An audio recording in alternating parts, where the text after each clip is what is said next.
খেই হারিয়ে ফেলেছে যুক্তরাষ্ট্র। একের পর এক মার খাচ্ছে সামরিক ও অর্থনীতিতে বিশ্বের ১ নম্বর দেশটি। মধ্যপ্রাচ্যে এতদিন ধরে উপস্থিতির পরও সেখানে সুবিধা করে উঠতে পারছে না। এক ইরানের কাছে নাকানি চুবানি খাচ্ছে। সেখানে নতুন করে যুক্ত হয়েছে রাশিয়া ও চীন। যুক্তরাষ্ট্রের এতদিনের খবরদারি এক তরিতে ধূলিসাৎ করে দিয়েছেন ভ্লাদিমির পুতিন ও শি জিনপিং। এবার আফ্রিকা মহাদেশেও পায়ের নিচে মাটি সরছে যুক্তরাষ্ট্রের। সময়টা মোটেও ভালো যাচ্ছে না যুক্তরাষ্ট্রের। ঘরে বাইরে সব জায়গায় ধরা খাচ্ছে বাইডেন প্রশাসন। এবার যুক্তরাষ্ট্রের জন্য আরও একটি খারাপ খবর দিয়েছে লন্ডন ভিত্তিক থিঙ্ক ট্যাঙ্ক চ্যাটহ্যাম হাউস। তাদের দাবি আফ্রিকায় নতুন প্রতিদ্বন্দ্বিতার মুখে পড়ছে যুক্তরাষ্ট্র। বেজিংয়ের এমন অভাবনীয় আগ্রাসন ওয়াশিংটনকে ব্যাকফুটে ঠেলে দিচ্ছে। কিছুদিন আগে আফ্রিকার নাইজারে মার্কিন ঘাঁটিতে ঢুকে পড়ে রাশিয়া। এবার চীনের কাছ থেকেও ধাক্কা খেতে পারে যুক্তরাষ্ট্র। ৩ দশকের বেশি সময় ধরে চীন একটি ঐতিহ্য অনুসরণ করে চলছে।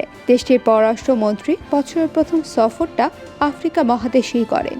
এবছর এর ব্যতিক্রম হয়নি। বছরের প্রথম সফরে বেরিয়ে মিশর, তিউনিসিয়া, টেগো ও আইভরি কোস্ট গিয়েছিলেন চীনের পররাষ্ট্রমন্ত্রী ওয়াং ই। এই দেশগুলোর প্রতিটিরই উপকূলীয় অঞ্চল রয়েছে।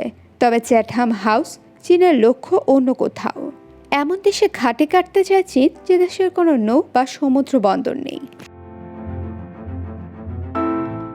বর্তমানে জিবুতিতে চীনের সামরিক ঘাঁটি রয়েছে। ২০১৭ সালে ওই ঘাঁটি চালুর পর এবার নাকি চীনের নজর নাইজারের দিকে। নাইজারে মার্কিন সামরিক বাহিনীর দুর্বলতার সুযোগে সেখানে ঢুকে পড়েছে রাশিয়া।